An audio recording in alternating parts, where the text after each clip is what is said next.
Hello, this is Dr. Stevens, and we're continuing our study on the book of Job. We're going to hit chapter 3 right now, and we're going to start with verse 1. It says, verse 1 is, after this opened Job his mouth and cursed his day. Now, some people have taken this verse to say that this is Job complaining or cursing God, and he did not curse God. It says he cursed his day. Job refused to curse God. His wife tried to get him to curse God. He refused to. But it said he was cursing the day he was born. He had sat there for 7 days and didn't say a word to anybody. His 3 friends came to be with him. And from the statement above, we kind of realized that his friends had thought that he had done something to cause his punishment to himself. Initially, though, his friends didn't really say a word to him. They just sat quietly with him, which is the only time his friends did something right. You know, a lot of times when people are suffering, the worst thing you can do is try to figure out why they're suffering, because only God knows why.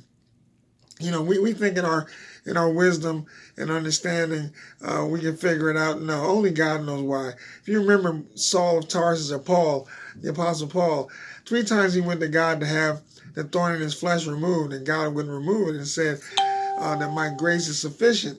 He also told Paul that this thorn in the flesh was given to him that he might not be lifted above measure.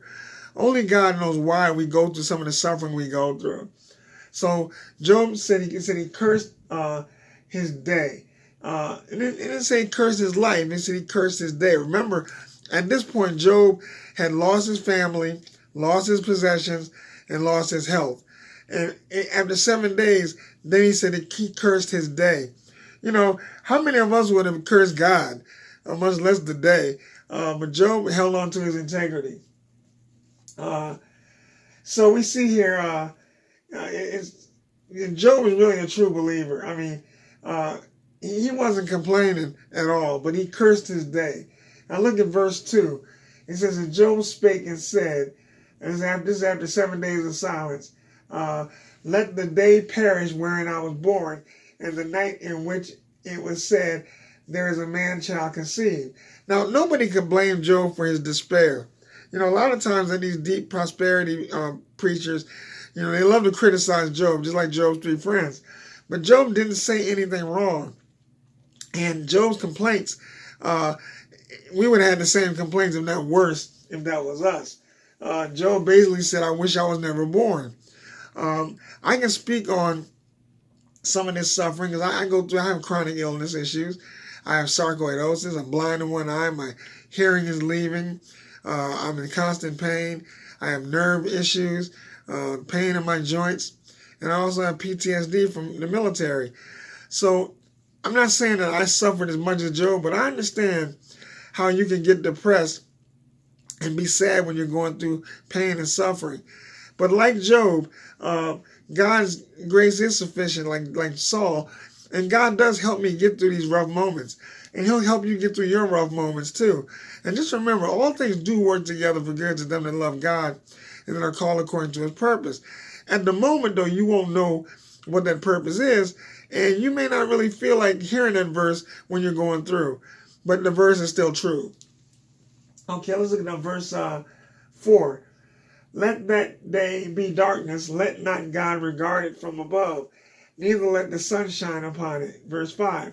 Let darkness and the shadow of death stain it, let a cloud dwell upon it, let the blackness of the day terrify it.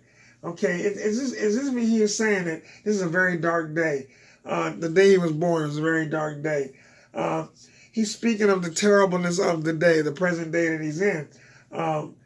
And he's just saying it's a very dark night, you know, the day he was born and the day that he's suffering through right now. Let's look at verse 6. As for that night, let darkness seize upon it. Let it not be joined unto the days of the year. Let it not come into the number of the months.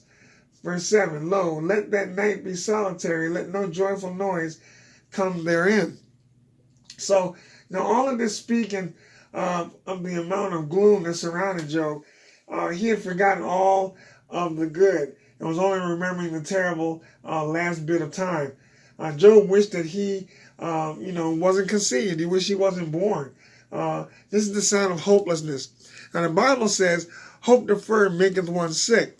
And I work in a hospital, 2 different hospitals, a regular hospital and a psych hospital. And I can tell you from my experience as a chaplain, when a patient loses hope, usually it's not too long before they die, or their condition worsens.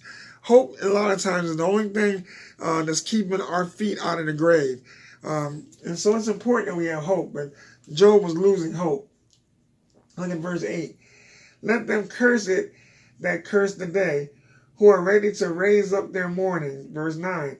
Let the stars of the twilight thereof be dark. Let it look for light, but have none. Neither let it see the dawning of the day. Strangely, and this is the way a lot of people feel when they're going through suffering, when they're very ill or in great pain. I can identify with that. Some people in our society feel that this way is in their spirit, even without problems like Job had here. A lot of people can't face the realities of life. The reality of life is you're going to have days where you're hungry. You're going to have days when you're in pain. You're going to have days when your friends abandon you. That's life. The Bible says the rain falls on the just as well as the unjust. And Jesus was a living example of suffering. He suffered for things that he wasn't guilty of either. And this is where Job has similarities between Jesus. Job is not Jesus, of course, but he's a messianic character in that Job was a righteous man. God declared that Job was righteous right in the very beginning.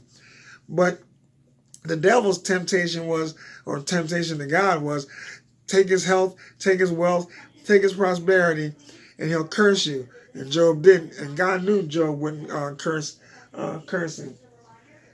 Let's look at verse 10. Because it shut not up the doors of my mother's womb, nor hid sorrow from mine eyes. Verse 11. Why died I not from the womb? Why did I not give up the ghost when I came out of the belly? Here again, he's wishing that he wasn't conceived. He wishes he had died at birth.